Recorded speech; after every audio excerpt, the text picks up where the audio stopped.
네, 여러분 안녕하십니까. 팔뉴스 보기 전 채널 고정 본격 뉴스 배달쇼 팔보채. 저는 왜 항상 이걸 못 맞추죠? 시작하겠습니다. 예, 저는 SBS 보도국 손승욱 기자고요. 뉴미디어국 장민성 기자. 네, 안녕하세요. 그리고 보도국 이슈 취재팀 최재형 기자 나와 있습니다. 오늘 네, 안녕하세요. 12월 23일 16번째 시간입니다. 저희 뒤에 배경이 조금 바뀌었습니다. 내일 모레 또 크리스마스니까. 네. 네, 뭐 이게 실제 화면은 아니고 오늘 눈이 오는 건 아니고요. 예. 혹시 오늘 눈 예보 있나요? 이번 크리스마스는 화이트 크리스마스는 아닐 거라던데. 아, 네. 그래요? 그래서 저희가 이제 컴퓨터 그래픽으로 만들었습니다. 오늘은 뉴스가 좀 많아서 재미없는 근황 토크는 생략을 하고 바로 시작하겠습니다. 오늘도 먼저 꼭 알아야 될 5가지 주요 키워드를 정리하고요. 그 가운데 오늘은 3가지를 골라서 자세히 살펴보도록 하겠습니다. 다채로운 뉴스 만찬, 본격 뉴스 배달쇼 팔보채 바로 시작하겠습니다.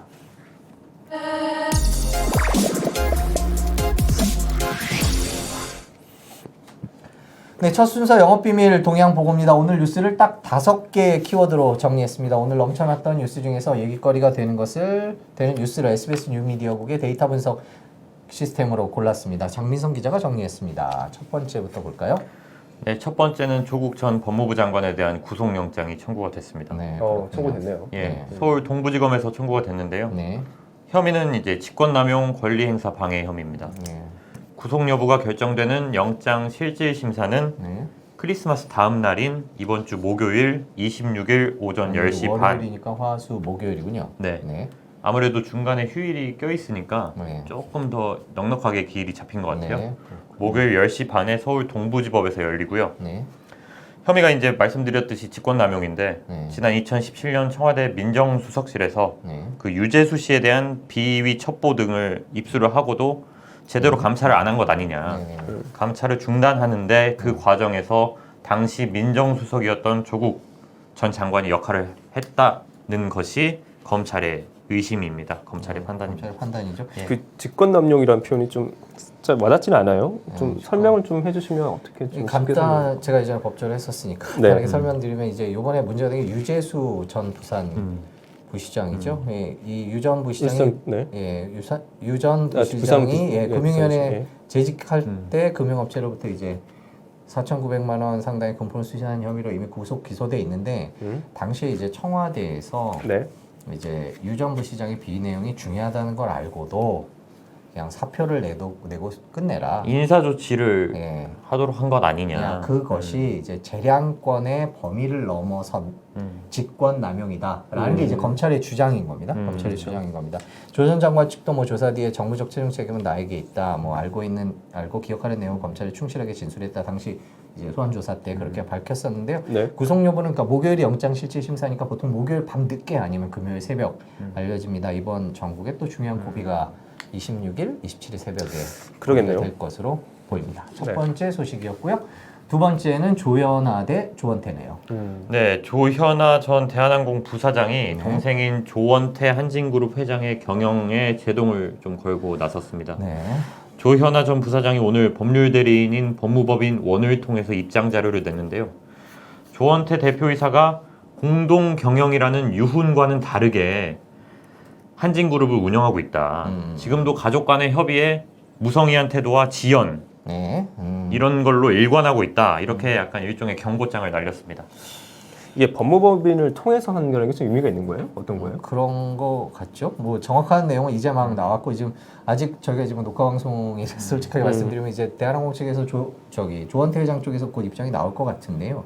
이제 한진그룹 내 경영권 분쟁이다. 법무법인과 함께 했으니까 이제 뭔가 그렇죠. 법률적인 검토도 한 것 아니냐. 지금 저희가 알기로는 조원태 회장 여기 써 있네요. 6.46. 조현아 전 부사장이 6.43%의 지분을 갖고 있습니다. 0.03%포인트 차이. 예, 근데 이제 둘이 경영권 분쟁이 붙으면 이제 중요한 거는 조현민 막내딸과 이명희 고문 어머니죠. 6.42, 5.27인데 지금까지 제가 예전에 듣기로는 조원태, 조현민, 그다음 어머니 이렇게 셋이 한 편이고 조현아 전 부사장이 또 이렇게 해서 1대3이다 뭐 이런 얘기가 있었는데 지금 법무법인까지 끼고 이런 걸 발표를 했으면 이게 어떻게 될지는 모르는 거거든요. 근데 뭐 이렇게 뭐 지분 다툼 뭐 이런 것도 좋지만 이분들이 다 좋지 않은 걸로 이름을 올렸었잖아요. 그렇죠. 그래서 지금 또 얼마 전에 집행유예 뭐 비록 집행유예이긴 하지만 유죄 판결을 받았는데 반성해야 될 때 같은데 그러게요. 이런 식으로 또 경영권 분쟁을 하는 게 어떤 급박한 요인이 있는 건지 저희가 조금 뒤에 경제부 출입하고 있는 박창근 기자 연결해서 조현아 조원태 갈등에 대해서 조금 더 알아보도록 하겠습니다. 다음 키워드는요. 네. 세 번째는 오늘 한중 정상회담이 열렸습니다. 네. 중국에서 열렸는데요. 문재인 대통령이 시진핑 중국 국가주석을 만나서 한반도 문제와 경제 협력 문제에 대해서 논의를 했습니다. 네. 관심이 가는 건 내일이죠. 야, 아베 네, 일본 네. 총리와의 한일 정상회담이 열릴 예정인데 아베 총리는 뭐 여전히 나라 대 나라의 약속을 지키지 않으면 안 된다. 네. 이렇게 언급을 하면서도 일본과 한국의 협력은 여전히 그래도 중요하다라고 내일 회담에 어떤 긍정적인 뭔가 여지를 남겨두긴 했습니다.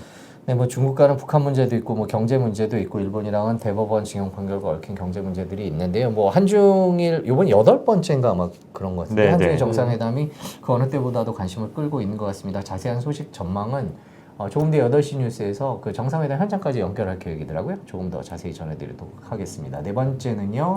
네, 방금 손승욱 앵커께서 네. 말씀을 하셨듯이 지금 한중일 국면이 또 중요한 게 네 번째 키워드하고도 연결이 되는데 네, 그렇군요. 아무래도 북한이 이제 못 박은 연말 시한이 이제 다가왔잖아요. 네. 그래서 북한의 크리스마스 선물이 도대체 무엇이냐. 그리고 최근에 주말 사이에 북한이 최근 장거리 미사일 생산과 관련된 공장을 또 확장했다. 뭐 이런 위성 사진 분석 결과가 미국 언론을 통해서 또 나오기 시작했습니다. 네. 그래서 한미 양국은 현재 북한이 모종의 또 실험을 하고 있고 그게 뭐 결국엔 ICBM 아니겠느냐 뭐 이런 얘기도 네, 나오고 그렇죠. 있고요. 그렇죠. 마지막까지 북한의 도발을 막으려는 어쨌든 한중일 정상회담도 그렇고 네. 얼마 전에 시진핑 주석과 트럼프 대통령의 전화 통화도 그렇고 비건 대표도 비건 중국까지 대표도 갔었죠? 중국을 깜짝 네. 방문했었고 이런 정세가 여전히 계속 복잡하고 긴박하게 돌아가고 네. 있는 상황입니다. 지금 북한 상황이 어떤지 올 연말 또 어떻게 이 문제들이 불거질지 저희 팔보채 단골 손님이시죠. 네. 워낙 방송을 잘하는 김하영 기자를 조금 뒤에 연결해서 자세히 들어보도록 하겠습니다. 그리고요. 다섯 번째는 드디어, 네. 기다렸던 소식입니다. 류현진 선수가 토론토로 간다고 하네요. 네. 4년 동안 8천만 달러라는 계약 금액도 와. 조금씩 나오고 있고요. 지금 이것도 약간 속보성으로 들어오고 있는 소식들이어서 조금 더 업데이트되는 소식들이 있을 것 같습니다. 어떤 조건인지 네, 그렇죠. 그리고 왜 아직 하필 구신- 토론토인지 뭐 이런 것들. 네, 구체적인 얘기는 이제 야구 담당하는 유병민 기자. 유병민 기자도 저희 참 자주 나와주시는 네. 거예요. 네, 유병민 기자 불러서 자세한 얘기를 들어보도록 하겠습니다. 지금까지 5가지 정리해봤습니다. 조국 영장 청구, 조현아 대 조원태, 한중 정상회담, 북한 크리스마스 선물, 류현진 토론토. 이 가운데 볼까요? 북한 크리스마스 네. 선물, 조현아, 조원태, 그리고 류현진 토론토에 대해서 조금 더 자세히 알아보겠습니다.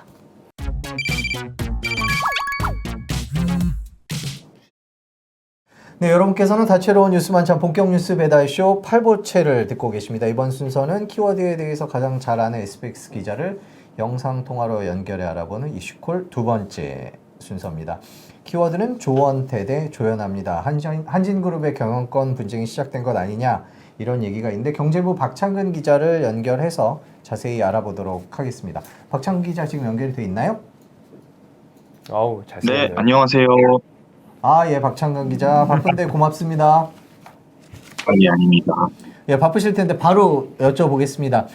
일단 오늘 조현아 전 부사장이 뭐 경영권에 대해서 불만을 제기를 했어요, 본격적으로. 그러면 지금 현재 대한항공 지분 구조가 어떻게 되어 있는 겁니까? 뭐 지난번에 시끄러웠던 것 지분 같은데. 네, 지분 구조를 놓고 보면 조원태 회장이 6.52%로 가장 많이 갖고 있기는 한데요. 네. 지금 조현민 씨나 조현아 씨도 비슷한 정도의 규모로 지분을 가지고 있는 상황입니다.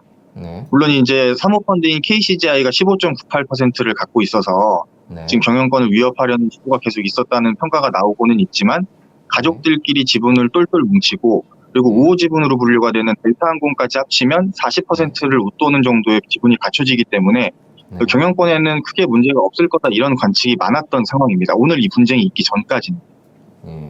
그렇게 가족들이 똘똘 뭉치면 별로 문제가 안 될 것 같은 상황인데 왜 갑자기 조현아 씨는 이런 입장을 강경한 입장을 내놓은 이유가 뭔가요 도대체?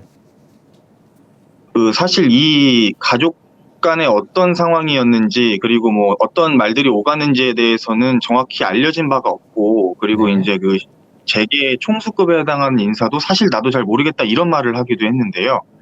아마도 그냥 그 외부에서 그 분석을 해보자면 조원태 회장 같은 경우에는 이미 그 기업 총수로 자리매김을 하고 있고 조현민 씨 같은 경우에는 한진칼 전무로 지금 근무 중입니다. 그리고 이명희 여사 같은 경우에는 정석기업 고문으로 각자 그 한진그룹 내에서 어느 정도 직책을 맡고 있는 상황인데, 조현아 씨 같은 경우에만, 조현아 전 부사장 같은 경우에만 지금 한진그룹 내에서 아무런 그 직책을 맡고 있지 않는 상황인 거죠. 그러니까 일각에서는 이 조현아 씨가 다시 이제 그 경영 관련한 그 한진그룹 내에 어떤 복귀를 하기 위해서 그런 어떤 일성을 한 것이 아니냐, 입장을 낸 것이 아니냐, 이렇게 관측하는 시선이 굉장히 많아요. 박 기자, 그런데 보면 뭐 조현아 전 부사장도 그렇고 조현민 씨도 그렇고 지금 모두 좀 사회적으로 물의를 좀 일으켰던 분들이잖아요. 물론 이제 뭐 과거 얘기는 하지만 그래도 조금 더 자숙을 좀 해야 되는 거 아니냐, 이런 사회적인 목소리도 있어요. 근데 지금 보면은 이제 경영 일선에 좀 나서겠다. 방금 설명해 준 것도 보면 지금 직책이 없는, 특히 이 조현아 씨 같은 경우에는, 전 부사장 같은 경우에는 좀 경영 일선에 나서겠다라는 메시지를 좀 읽히는데, 뭐 좀 어때요? 뭐 업계에서 좀 돌아가는 분위기는 좀 아직 이른 거 아니냐, 이런 얘기가 좀 나오나요? 어때요? 뭐 확실히 조금 아직은 이 국민 정서상 여론이 우호적으로 뭐 돌아선 것도 아니고, 예전에 땅콩회항이랄지 여러 가지 그 무리를 일으켰던 기억들이 강하게 남아있기 때문에 뭐 이런 것 아니냐, 이런 얘기가 나올 수도 있기는 한데요. 일단 그 이번에 오늘 입장문을 낸 조현아 전 부사장 같은 경우를 놓고 보면, 내년 3월에 이제 조원태 회장 같은 경우에는 한진칼의 사회이사 임기가 만료가 되는 시점입니다. 여러 가지 시점상 지금 이 시점에서는 내 입장을 내서 어떤 그 경영권에 관여할 수 있는 그런 그 위치로 복귀를 하겠다는 시그널을 한번 줘야 되지 않았나, 이런 판단을 한 걸로. 한진그룹이나 조원태 회장 쪽에서는 입장이 아직 안 나왔나요?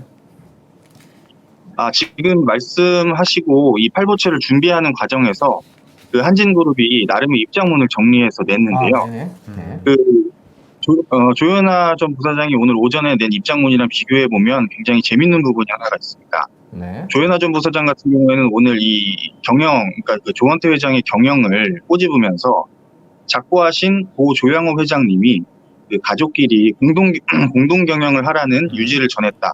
하지만 조원태 회장은 이걸 지키지 않고 있다. 그렇기 때문에 문제가 있다라는 식으로 그런 취지로 입장문을 냈었는데, 네. 지금 오후에 이 대한항공, 그러니까 한진그룹이 낸 그 입장문을 보면 조양호 회장의 유지는 기업 가치를 제고하고 그리고 국민의 신뢰를 회복하는 것이다. 그것에 따라서 잘 경영을 해나가겠다. 뭐 이렇게 얘기를 하고 있거든요.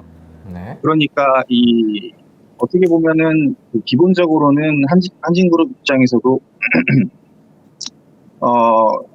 그룹 경영을 정상적으로 해나가고 이렇게 무리를 일으킨 점에서는 죄송하다, 이렇게 얘기를 하는 것 같지만, 조현아 부사장의 입장을 어느 정도 반박하는 차원으로 입장문을 낸 것으로 해석할 수도 있을 것 같습니다. 그러네요. 그 유지를 뭐 본인들이 원하는 좀 유리한 방향으로 해석을 하면서 뭐 사실상 공방이 시작됐네요, 보니까. 그죠?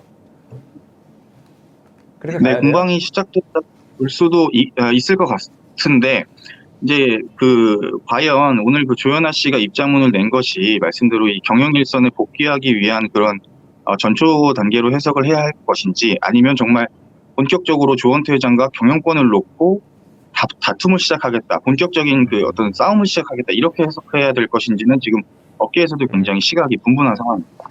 뭐라고 딱 잘라 말할 수가 없는 조현아 전 상황입니다. 부사장이 법무법인을 끼고 발표를 했어요. 그거는 또 어떻게 평가를 되나요? 그러니까 좀 준비를 했다, 아니면 뭐 법적으로 뭐 한번 다퉈보려고 하는 건가? 뭐 이런 여러 가지 해석이 가능한 것 같아요. 또 법무법인 원이라는 곳의 특성도 좀 있을 것 같고, 어떻게 보세요? 그건 개인적으로? 그 말씀대로 이 그러니까 법률 대리인을 통해서 자신의 입장을 발표했다는 거는 그만큼 이제 본인도 신중에 신중을 기해서 법적인 문제에 얽히지 않겠다, 뭐 걸리는 문제가 없도록 하겠다, 이렇게 굉장히 신중한 자세를 취한 걸로 보이고요. 그리고 입장문에서 보면 요는 그렇습니다. 대화를 잘 해나가겠다는 거거든요. 그래서 제가 이 변호사한테 전화를 해서, 담당 변호사한테 그럼 대화를 누구랑 하겠다는 거냐 물어봤더니, 네. 조원태 회장을 비롯한 주주들과 대화를 잘 해나가겠다, 이런 식으로 두루뭉술하게 대답을 했었습니다. 그 말은 조원태 회장과 그 얘기를 잘 해서 경영권을 공동으로 조현아 전 부사장 입장에서 보면 참여할 수 있는 형태가 된다면 그렇게 하는 게 맞겠고, 만약에 아니라면 다른 주주들과의 어떤 그 소통을 할 수 있다, 이런 경고의 메시지를 함께 던진 걸로 해석을 할 수도 있을 것 같습니다. 네, 그렇군요. 지금까지 한진그룹 경영권을 두고 남매 간 갈등이 시작된 것인지 아닌지, 물론 첫날이라서 저희가 박창근 기자한테 정말 답변하기 힘든 질문들도 많이 했습니다만 바쁜데 고맙습니다. 고맙습니다. 네, 감사합니다. 예, 감사합니다. 네, 지금까지 경제부 박창근 기자였습니다. 이제 아까 최재형 기자가 얘기를 했었는데 이 주씨 일가와 또 어머니죠. 그렇죠. 전부 대한항공에 맡고 있던 자리로 돌아왔어요. 사회적으로는 아직 국민들의 감정이 뭐 좋지 않은 것도 사실인데요. 그런데 거기다가 또 경영권 분쟁이다. 모르겠습니다. 예전으로 다시 돌아가는 것 아닌지 반성을 한다고 얘기를 했었는데 그런 것들이 좀 걸리긴 하는데요. 저희 오늘이 첫날, 분쟁의 첫날이죠. 어떻게 될지 조금 더 지켜봐야 될 것 같습니다. 지금까지 이슈콜이었습니다.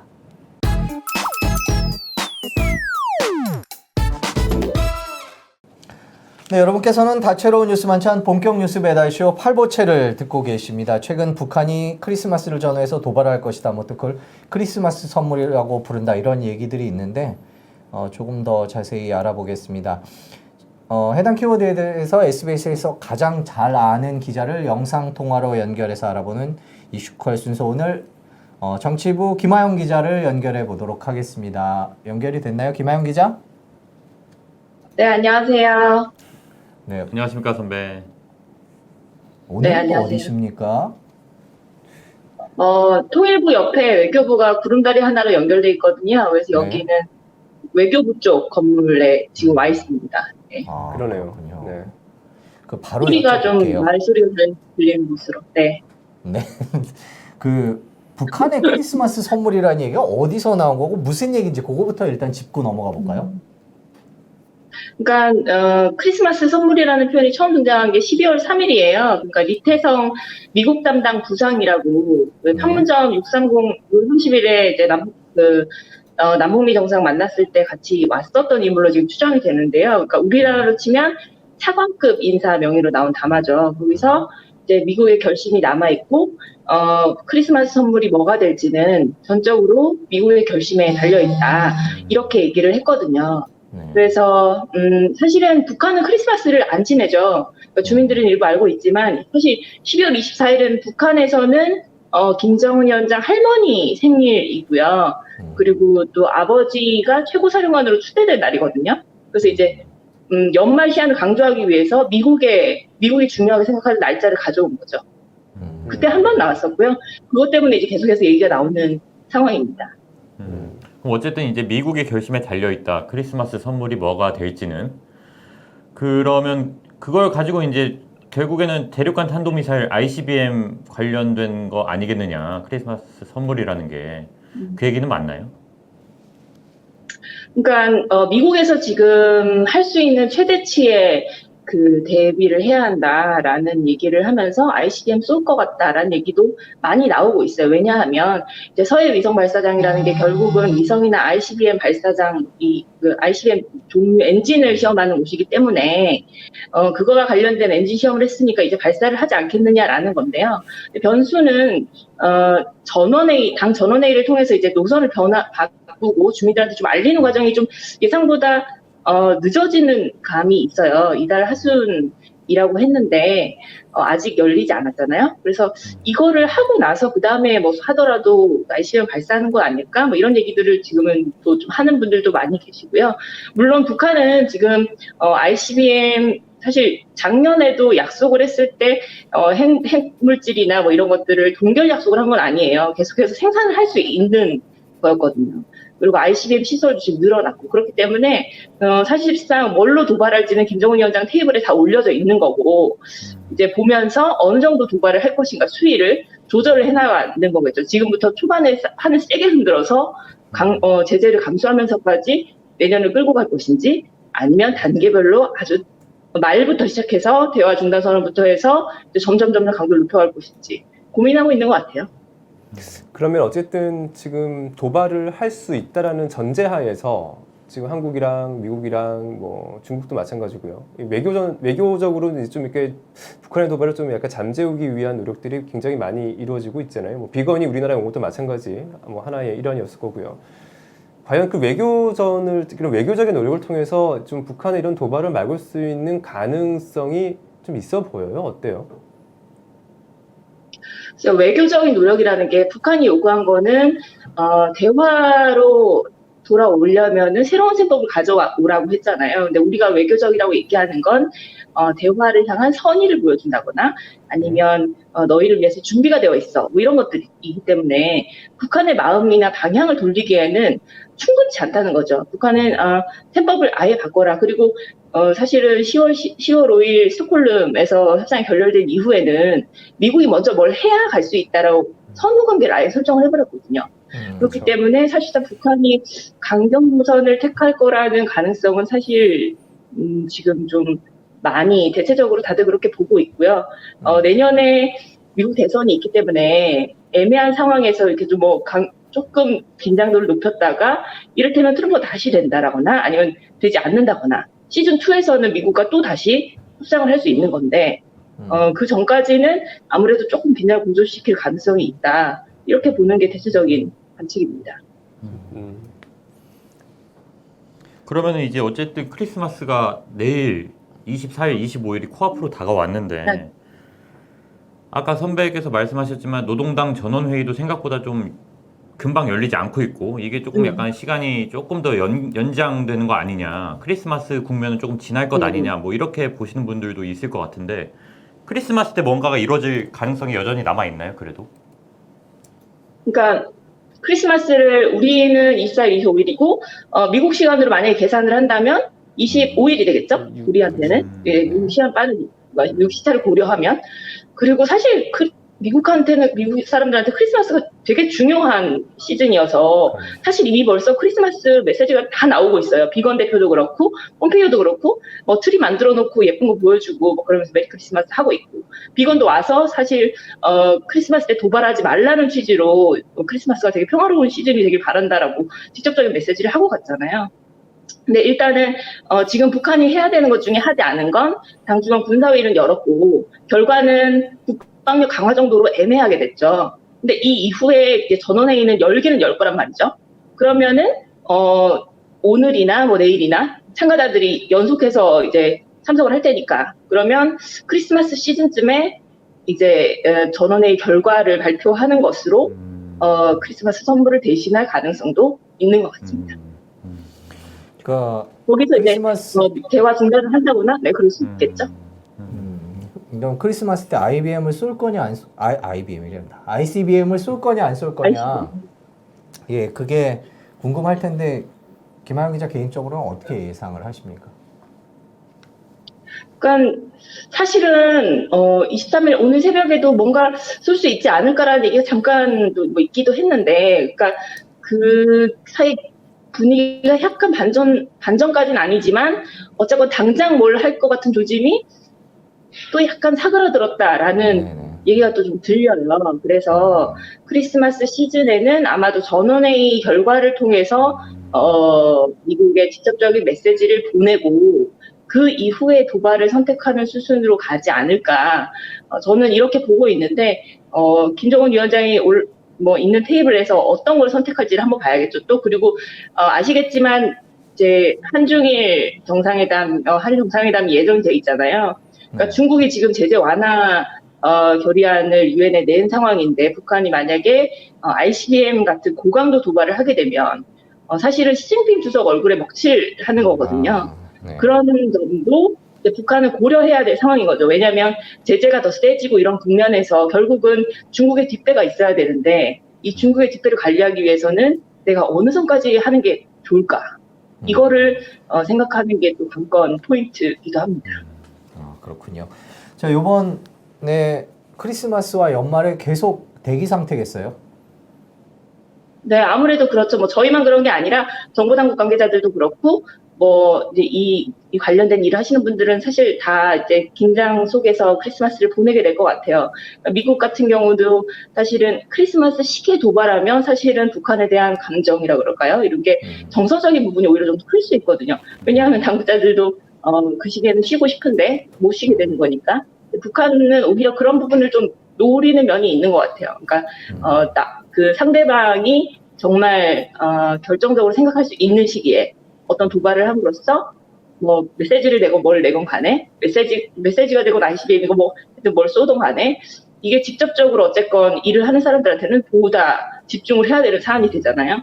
그런 부분을 감안해서 이제 크리스마스 선물이라는 표현을 들고 왔고, 이제 그 들고 온 것 때문에 이미 사실상 김정은 위원장 신년사 공격까지 북한의 메시지가 뭐가 될까가 전 세계가 주목하는 그런 상황이 되어버렸죠. 네, 그렇군요. 자, 계속 지켜봐야 될 것 같습니다. 북한이 언급한 크리스마스 선물이 어떤 의미인지 지금까지 정치부 김하영 기자와 얘기 나눠봤습니다. 고맙습니다. 감사합니다. 감사합니다. 지금 얘기를 들어보면은 북한이 어떤 움직임을 벌일지 조금 더 지켜봐야 되는 것 같습니다. 뭐 지금 예상은 뭐 ICBM 발사보다는 메시지로 대신하지 않을까라는 예상이 우세하긴 하죠. 또 미국을 크리스마스 때 그런 식으로 자극하는 거에 대해서는 정치적 판단을 할 텐데요. 그래도 또 알 수 없는 게 북한이기 때문에 조금 더 지켜봐야 되지 않을까 싶습니다. 워낙 변수와 가능성들이 많은 반이라서요. 네, 그렇죠. 아마 좀 네, 지금까지 이슈콜 순서였습니다. 김하영 기자였습니다.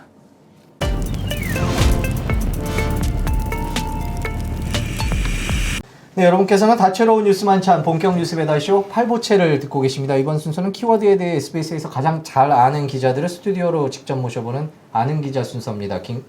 류현진 선수가 토론토 블루제이스와 4년 동안 8천만 달러에 계약했다는 소식이 전해졌는데요. 야구 담당하는 유병민 기자 모셨습니다. 안녕하세요. 네, 안녕하세요. 지난주에 이어서 네. 이제 김광현 야구하면 선수 또, 클릭 많이 나왔습니다. 네, 2주 연속도 2주 이렇게 연속으로. 메이저리그 소식이. 그러니까요. 좋은 소식들이 계속 있다면 좋은 소식 많죠. 계약 내용이 어떻고 이게 잘 된 건지 일단 좀 얘기를 해주시죠. 예, 일단 뭐 확정 오피셜은 아니고요. 일단 현지에 토론토를 취재하는 기자들이 류현진 선수가 이제 토론토와 계약을 하는데 네. 계약 규모는 4년에 총액 8천만 달러, 우리 돈 약 930억 원이다라고 지금 알려졌습니다. 네. 또 여기에 지금 류현진 선수가 트레이드 거부권을 포함시켰대요. 그러니까 토론토에서 메이저 커리어를 마감하겠다는 각오로 지금 이적을 한 것 같습니다. 네. 그렇구나. 지금 공식적으로 발표된 건 아닌 거죠, 그죠? 그렇죠. 근데 메디컬 체크가 남았다고 해요. 제가 여기 방송 들어오기 전에 네. 류현진 선수의 친형인 류현수 그 에이전트 대표랑 네, 통화를 했는데 네. 뭐 기사 알려진 현지 언론 알려진 내용대로가 지금 계약이 진행되고 있고 네. 메디컬 체크를 하러 곧 토론토로 떠나는데 아직 날짜는 정하지 않았다라고 하는데 곧 크리스마스잖아요. 크리스마스 뭐 메이저리그 철저하게 쉽니다. 공휴일은 그렇기 때문에 지나고 떠나지 않을까. 그럼 메디컬 생각을 체크가 끝나야 구단의 오피셜도 발표가 되는 거죠? 그렇죠. 오피셜 발표가 되고 이제 유니폼 입고 모자 쓰고 기자회견하고 지난번에 김광현 선수도 그렇게 그렇죠. 했던 거죠. 예, 똑같이 네. 그런 절차를. 별 문제는 없겠죠. 그렇죠. 류현진 선수 뭐 어깨 수술하고 재활을 한 다음에 지난해 워낙 좋은 퍼포먼스를 보여줬기 때문에 큰 몸엔 문제가 없을 것 같고요. 워낙 뭐 본인 몸에 되게 민감하고 예민한 선수거든요. 그래서 알아서 잘 관리를 했을 거라 생각합니다. 근데 토론토가 예상됐던 곳이에요? 아니요. 지금 뭐 토론토가 선발 투수가 부족한 팀이긴 합니다. 이번 겨울에 굉장히 많이 보강을 하고 있고 지금 체이스 앤더슨을 트레이드로 데려왔고 또 FA 테너 로악 데려왔는데 사실 1선발급들은 아니거든요. 그래서 류현진 또는 뭐 이런 스트라스버그라든지 이런 강한 투수들을 영입할 거라는 그런 예상을 했는데 약간 스몰 마켓이에요. 그 돈을 많이 투자 안 하는 구단이기 때문에 과연 감당할 수 있을까라 그랬는데 류현진 선수를 1선발로 쓰기 위해 영입을 했고 이 4년 8천만 달러의 계약이 토론토 구단 역사상 세 번째로 큰 투자 규모입니다. 세 번째요? 예, 세 번째로 큰 규모이기 때문에 토론토 구단 입장에서는 굉장히 큰 마음을 먹고 류현진 선수를 영입을 한 거네요. 크게 베팅한 거죠. 예. 거기다가 이제 류현진 선수는 트레이드 거부권을 넣었지만 또 그, 토론토 구단은 옵트아웃 제한을 없앴어요. 그러니까 이게 이 선수와 계약을 포기했을 때 FA로 내보내는 거. 그러니까는 이 선수를 절대 안 내보겠다는 의지를 보인 거죠. 서로 4년 동안 잘해보자 이런 의지를 서로 내비친 걸로. 그럼 일단 저기 다들 뭐 LA 다저스나 뭐 네. 이런 팀들은 많이 아신단 말이에요. 아시죠? 박찬호 예, 선수가 그쵸. 뛰었고 뭐 세인트루이스는 오승환 선수가 뛰었고 자 토론토 어떤 팀인지 조금 약간 설명을 해주세요. 아메리칸 리그, 내셔널 리그 뭐 이거부터. 그렇죠. 일단 아메리칸 리그 동부지구, 뭐 위치가 동쪽에 있잖아요. 동부지구에 있고요. 네. 이제 같은 지구 팀이 좀 빡셉니다. 뉴욕 양키스, 뉴욕 양키즈. 보스턴 레드삭스, 보스턴 엄청 잘 레드삭스. 치는 사람들이 많은데. 그렇죠. 템파베이 레이스, 김현수가 뛰었던 볼티모어 오리올스, 그리고 여기 토론토가 있고요. 오승환 선수가 세인트루이스에서 떠난 다음에 토론토에 잠깐 몸담기도 했어요. 그래서 오승환 선수에 이어서 네, 맞아요. 토론토에 뛰게 된 두 번째 한국인이고요. 캐나다로 치면은 옛날 김선우 선수가 몬트리올에서 뛰었거든요. 네네. 그거 이어서 세 번째로 캐나다 무대를 밟는, 캐나다 땅을 밟는 한국 선수가 되고요. 현재 교민들이 굉장히 많이 살고 있기 때문에 네네네. 뭐 응원도 많이 올 것 같고 류현진 선수로서는 환경적으로는 괜찮아요. 주변 환경적으로는. 근데 상대할 팀들이 워낙 빡세다. 그래서 네. 토론토의 최근 시즌이 좀 좋지는 않. 토론토가 진짜 이런 안 팀들 왔던 것 사이에서 같은데. 성적이 그렇죠. 어땠어요? 그러니까 지금 뭐 창단은 1977년도에 했어요. 전에 말씀드렸던 센트루이스보다 역사는 짧은데 짧으네요. 92, 93 시즌에 월드 시리즈 우승을 했었고 그 당시엔 전성기를 누렸다가 최근에 굉장히 약했습니다. 2015, 16 시즌에 포스트 시즌 진출한 게 마지막이었고 17, 18, 19를 다 떨어졌어요. 올해도 4등 했거든요. 그 지구에서. 지구에서. 양키스한테 밀리고 2등은 템파베이가 와일드카드 가져가고 3위 보스턴. 그 다음이 이제 토론토였습니다. 근데 방망이는 좋아요. 방망이는 지금 토론토 타자들이 유망주가 굉장히 많습니다. 아, 네. 블라르디미르 게레로 주니어라고 그 블라르디미르 게레로의 아들. 아들이에요? 네. 아우, 그리고 발음 굉장히 좋으시네. 뭐야? 블라드디미르 게레로. 그리고 뭐 단테 비셋의 아들인 보비셋 뛰고 있고요. 그러니까 지금 메이저리그 한 시대를 풍미했던 2세들이 이세들이 2세들이 지금 주축이 돼서 타자를 이루고 있는데 마운드가 약해요. 그래서 류현진 선수가 1선발을 맡아야 되고 현지에서 지금 또 여러 소식들이 들리는 것 따르면 보스턴에서 뛰고 있는 데이비 프라이스 선수를 데려올 것 같다. 그래서 데이비 프라이스와 류현진을 원투펀치로 만들려고 한다라는 게 토론토 구단의 목표다라는 설도 있습니다. 이 팀 마무리는 어때요? 켄지 하리스 선수라고 있는데 좀 기복이 좀 있지만 그래도 메이저리그 정상급 마무리 평가를 받고 있고요. 결국은 선발이 약하기 때문에 올해 안 된 거거든요. 그리고 좀 안타까운 얘기지만 아까 유망주가 많다고 그랬잖아요. 타격은 좋은데 수비가 좀 불안해요. 그래서 농담 반 진담 반 결정되니까 사람들이 토론토 이글스다 이런 얘기를 지금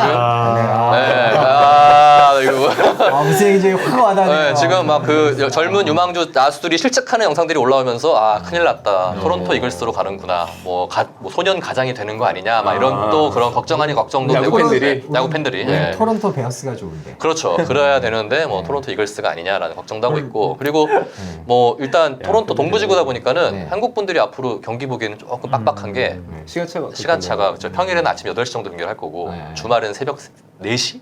3시? 동부니까 밤잠 설칠 분들이 좀 많을 것 같습니다. 네. 그러시겠네요. 근데 류현진 선수도 어쨌든 그런 팀 사정이나 네. 그리고 본인에게 주어지는 책임감의 무게 이런 것들을 다 알고 결정을 했을 텐데. 그렇죠. 그러니까 저도 되게 의외라고 보는 게 유현 선수 굉장히 영리해요. 영리하다는 표현을 다르게 약간 야같다라고 생각할 수 있는데 이 아메리칸 리그는 지명 타자 제도입니다. 내셔널 리그처럼 투수가 타석에 안 들어가요. 그렇죠. 그러면 투수가 쉴 텀이 없이 1번부터 9번까지 다 상대해야 되거든요. 그렇죠. 보통 쉬어가는 타석이 없네요. 투수가 나오면은 쉬잖아요. 9번은 조금 네. 슬슬 던질 수 그렇죠. 있는. 네, 아니면 그런 그때가 그쪽에서 번트를 대주면 그렇죠. 아웃카운트 하나 올릴 수 있고 하나 올릴 수 있고 네. 이런데 아메리칸 리그는 지명 타자들이기 때문에 정말 빡빡한 타자들을 상대를 해야 되고 아까 말씀드렸지만 상대 팀이 워낙 세고 19번씩 붙거든요. 같은 지구끼리는. 네, 그러니까 워낙 세고 뉴욕 양키스, 보스턴 레드삭스, 예. 모르겠네요. 템파베이. 탐파베이는 또 아시겠지만 최지만 선수가 뛰고 있고. 예. 근데 지금 동부지구 조금 균열이 가는 게 양키스는 절대 강인데 보스턴이 지금 조금 전력 구성을 좀 낮추고 있어요. 이게 왜냐면은 몸값이 너무 비싸서 최근 3년 동안 사치세를 어마어마하게 냈어요. 예. 그래 보스턴이 지금은 약간 뭐 전력을 강화시키는 것보다 일단 구단 운영을 좀 줄여보자. 예. 돈이 너무 많이 들어서 그래서 지금 막 정리하고 있거든요. 프라이스가 넘어오는 것도 그런 이유 중에 하나고. 그래서 지금 그래서 좀 보스턴은 조금 비벼볼 만하지 않을까. 그런 얘기가 나오고 있고. 근데 내셔널 리그를 떠난다는 거는 생각 안 해봤거든요. 근데 떠나는 거 보면서 진짜 근데 보고 그런 싶구나. 그러한 여러 가지 이유가 있는데도 불구하고 어쨌든 류현진 선수의 선택이란 말이에요. 결국은 4년 8천만 달러를 제시한 게 이 팀이밖에 없기 때문에 가지 않았을까라는 생각을 하는 거죠. 나머지 조건이. 기간과 그렇죠. 연봉의 조건이. 그렇죠. 가령 뭐 3+1년이라든지 아니면 3년에 5천만 달러를 제시했던 이런 팀들이 많았는데 토론토에서 정말 딱 화끈하게 4년 8천만 달러를 제시하니까 뭐 갈 수밖에 없는 뭐 상황. 올해 잘 던졌다는 자신감도 한몫하지 않았을까 싶기도 그렇죠. 한데 네. 올해 워낙 잘 던졌으니까. 근데 압도적이었죠. 이 뉴욕이나 보스턴 같은 팀들이랑 올해 붙었었나요? 붙었죠. 성적이 동부지구 팀들이랑 성적이 어땠어요? 안 좋았죠. 그래서 걱정인 그렇죠. 겁니다. 예, 류현 선수가 잘 나가다가 네. 같은 지구였던 콜로라도에게 크게 한번 데이고 그런 적이 있죠. 그리고 나서 양키스와 애틀란타를 만났는데 다 안 좋았어요.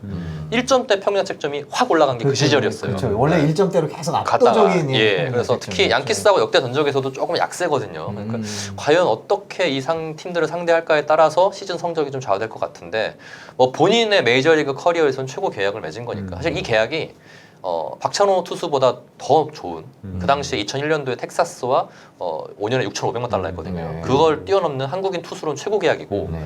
텍사스의 추신수 선수가 7년에 1억 3천만 불을 했거든요. 네. 연평균 계약은 현진 선수가 높아요. 그러네요. 네, 나눠보면. 2천만 달러기 네. 때문에 높기 때문에 어쨌든 연평균 계약으로 따지면은 메이저리그 최고 대우라 할 수 있습니다. 대단하십니다. 뭐 대단한 선수죠. 대단하네요. 네, 그래서 네, 대단하네요. 제가 오늘 또 하나구단하고 통화를 했는데 네. 뭐 축하드립니다. 류현진 선수의 2024년 복귀가 확실히 됐네요. 아, 네. 왜냐면 이 4년 커리어를 마치면은 37이니까 돌아오겠다는 가정하에 이제 하나구단한테 2024년 복귀하겠네요. 그랬더니 하나구단에서도 또 되게 박찬호 선수도 즐거워하더라고요. 그렇겠네요. 박찬호 선수도 그렇게 마지막을 그렇죠. 하나에서. 사실 박찬호 선수는 안 와도 되는 건데 본인이 이제 네. 진짜 한국 야구에 봉사하고 싶어서 온 건데 이 선수는 7년만 뛰고 구단의 허락하에 넘어갔기 때문에 아직도 소속이 하나이글스입니다. 아. 돌아오면 무조건 하나에서 뛰어야 돼요. 네, 그렇기 아, 그래 유현진 선수는 그래요. 지금? 그렇죠. 예, 그런 포스팅으로 갔기 때문에 그렇기 때문에 무조건 하나로 와야 되고 본인도 뭐 평소에 늘 항상 은퇴는 하나에서 하겠습니다. 뭐 얘기를 했기 때문에 2024년. 2024년이 될지 뭐 거기서 1, 2년 더 잘 던져서 던질 수 그쵸? 있는 거죠. 충분히 가능하죠. 예, 네. 그런 건데 어떤가요? 지금 뭐 계속 말씀을 해주셨는데 저희가 이제 새로운 동부 리그에서 이제 유현진 선수가 던지는 거 봐야 될 텐데 조심스럽게 내년 전망을 해 본다면 어떻게 될까요? 다저스에서 뛰었던 올해보다는 성적이 떨어질 것 같아요.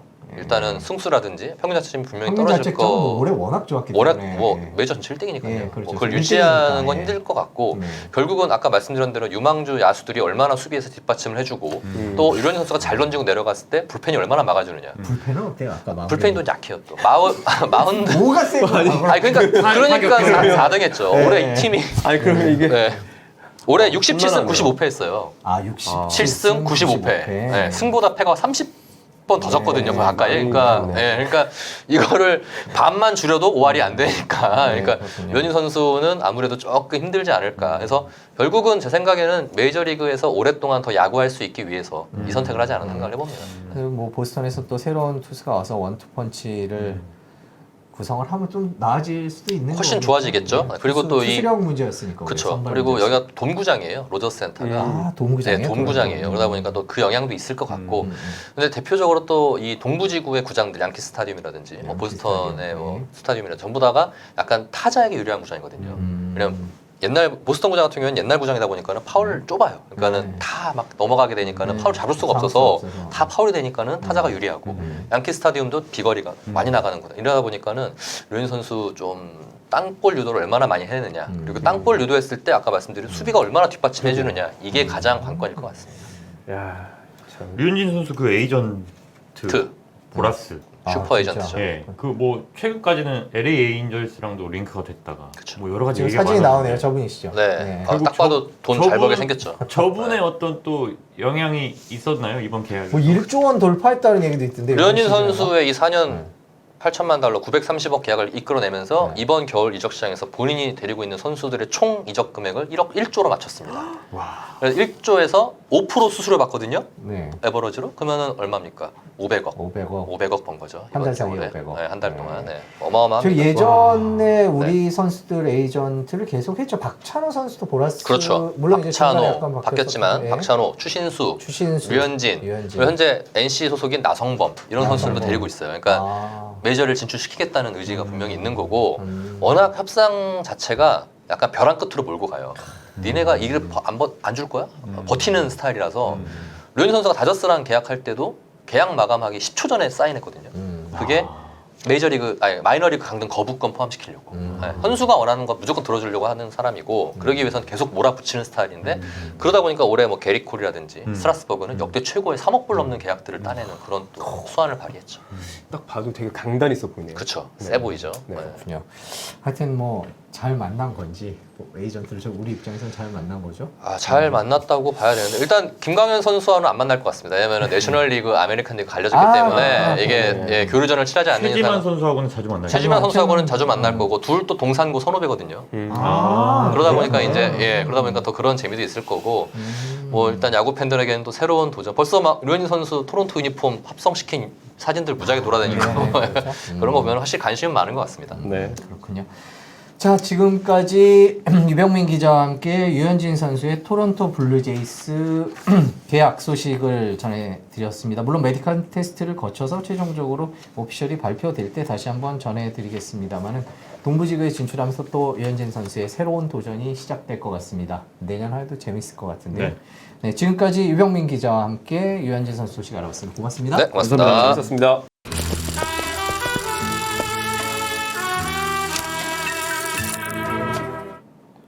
네, 여러분께서는 다채로운 뉴스만 참 본격 뉴스 배달쇼 8부채를 듣고 계십니다. 이번 순서는 보도국 이슈 취재팀 최재형 기자가 다니는 생생한 현장 취재 이야기를 전해드리는 더 워커 시간입니다. 자, 오늘은 스쿨존입니다. 네, 스쿨존.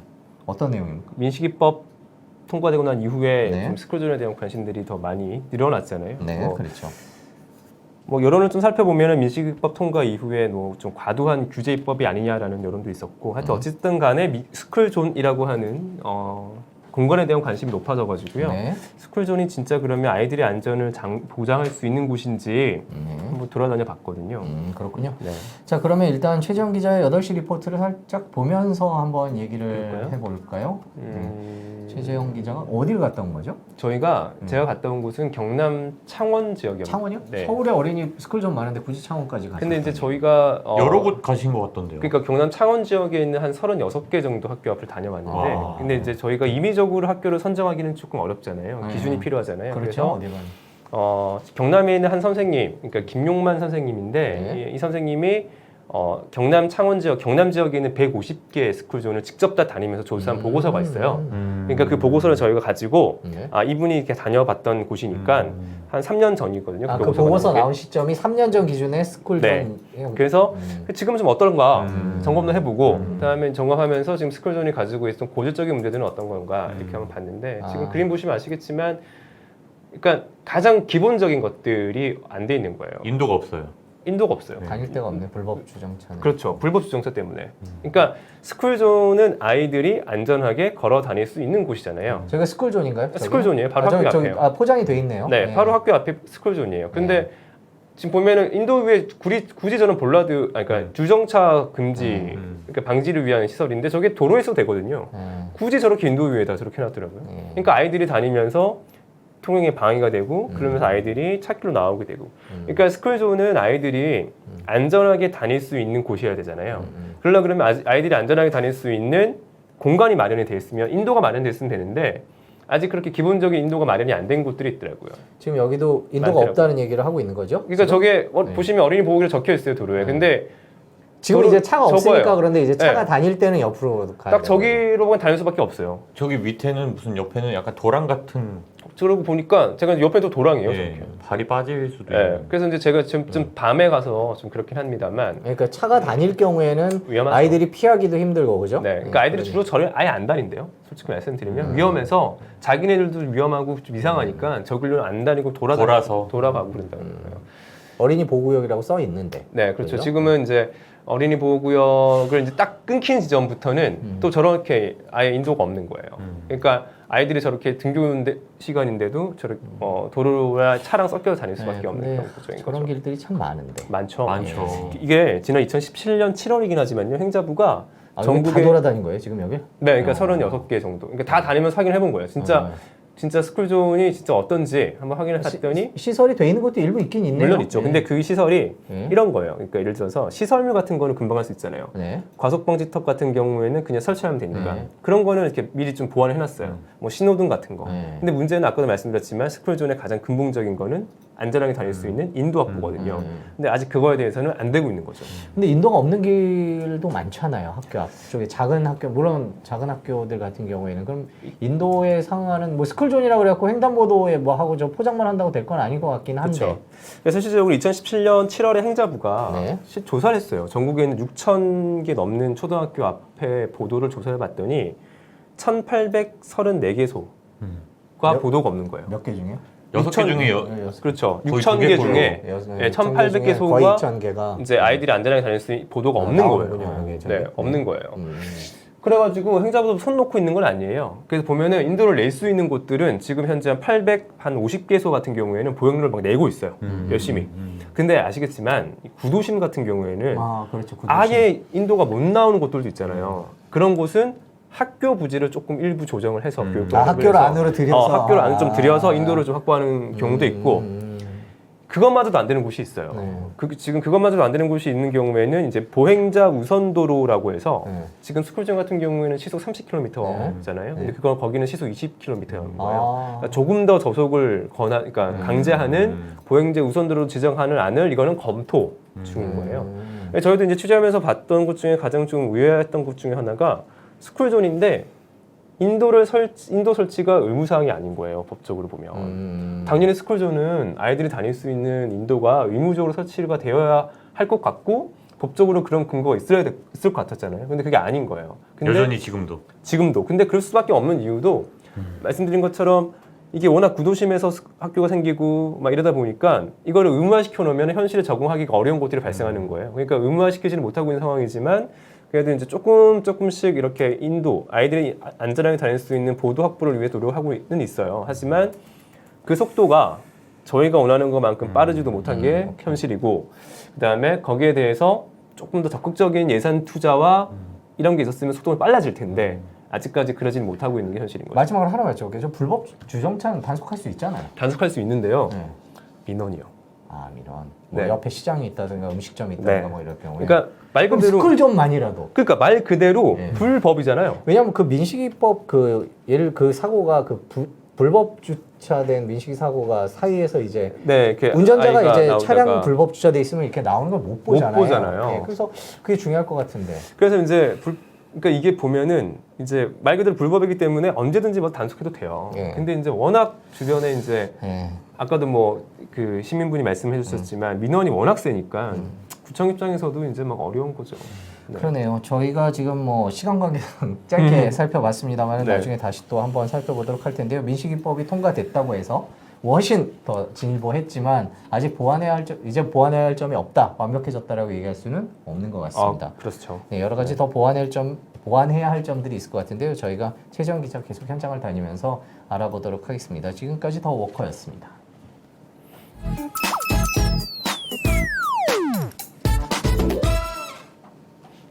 네, 여러분께서는 다채로운 뉴스 만찬 본격 뉴스 배달쇼 8부째 16번째 시간을 들으셨습니다. 저희가 오늘 뉴스가 많았어요. 예. 그래서 뭐 정신없이 정신없이 달려왔습니다. 자, 이제 크리스마스가 이틀 앞으로 다가왔습니다. 아우. 네, 저희가 크리스마스 땐 결방이죠. 네, 저희 내일 모레는 쉽니다. 네, 쉬고 저희는 다시 금요일 날 네. 다시 찾아뵙도록 하겠습니다. 시청해 주셔서 고맙습니다. 감사합니다.